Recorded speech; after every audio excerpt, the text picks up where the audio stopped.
Hey there. So sorry about my voice. I've been sick for a couple of days, so you guys have to bear with it. I graduated in 2019 and I wanted to reflect on that a bit. So, number 1, socializing and public speaking is a very useful skill to master.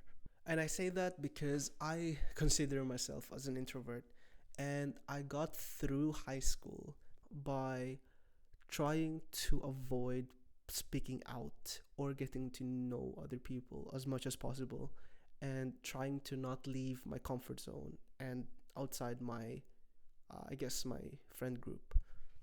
And I think I took that with me to when I moved to Norway and to university. And now, with over 3 years of working experience, I later learned that public speaking and socializing is actually quite useful uh, in my line of work or just in general. Number 2, networking is useful. My definition of networking is going to work fairs or job fairs that the university usually hosts, or traveling to places where bigger job fairs are being held. I've never been, but usually I just go to my local university job fairs. There's usually a lot of IT companies attending to those job fairs, and you can actually apply or send your CV and cover letter to them where they can, I guess, apply you internally. In my experience, knowing someone who already works in an IT company, so it doesn't have to be a high position. It could be an intern as well, who is a friend of yours, and then who refers you whenever there's a position available. But in reality, I got the offers through applying personally and not through anyone. So I guess I'm just very lucky. Number 3, spend more time on experiences than top grades. I was really obsessed of getting good grades and make my parents proud, of course. So my classmates and I were always challenging ourselves to stay longer in the library and then spend more time at the library, study, and just to hustle hard to get that B or eventually A plus. Yeah, so we would spend around 20 hours in a week, like additionally, just to get better grades. So, but the thing is, my friends are A students, and even though I studied hard with them, I would still get C's and sometimes B's, but mostly C's. So that doesn't really count for me, I guess. So personally, getting a C after spending so much time and effort studying is really disappointing. In, in addition to failing some of my subjects, of course. Oh my god. Yeah. So in addition to failing some of my subjects, I averaged C in addition to studying so much. So I was not a very good student to begin with.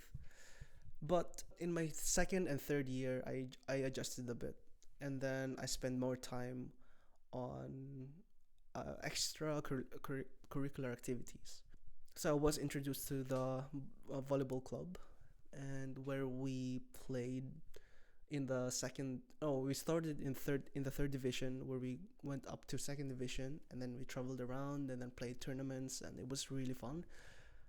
Yeah, so I spent more time on, I guess, activities, and then even went to Australia to study for a semester.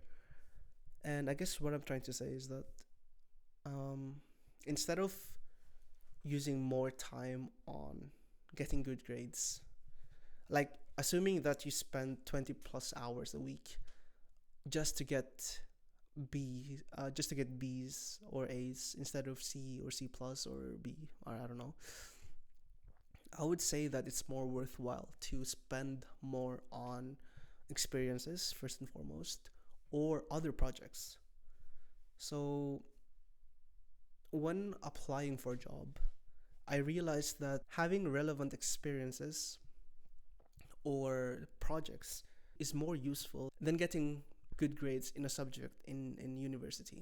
So in my second and third year, my grades dropped, and I enjoyed uni more.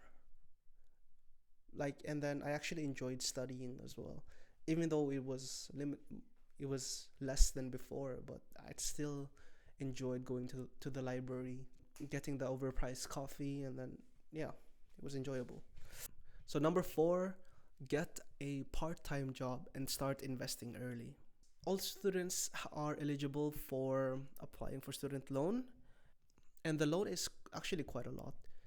The loan covers the tuition fee, of course, which is essentially nothing, and I, I can't remember. I don't remember the exact amount, but I think it's around 100,000 kroner a year, which is divided through the semester. In all my 3 years, I was able to live comfortably, did whatever I wanted, and then I had enough money to just to travel and to spend on myself. And lastly, number 5, use the student loan to invest. So after graduating, 40% of the total loan will be given as a grant. So the student only has to pay 60% of the total loan. The interest is quite low. It's around 1.8% nominal rent, I think, but I'm not sure. It's less than 2%. So the best way to utilize the student loan is to put most of it or all of it in an index fund. So that gives a huge head start, I guess, after graduating.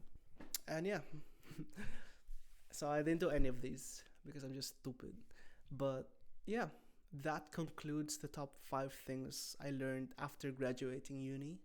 And I hope this was helpful to someone and does a better job as a student than me. So yeah, cheers.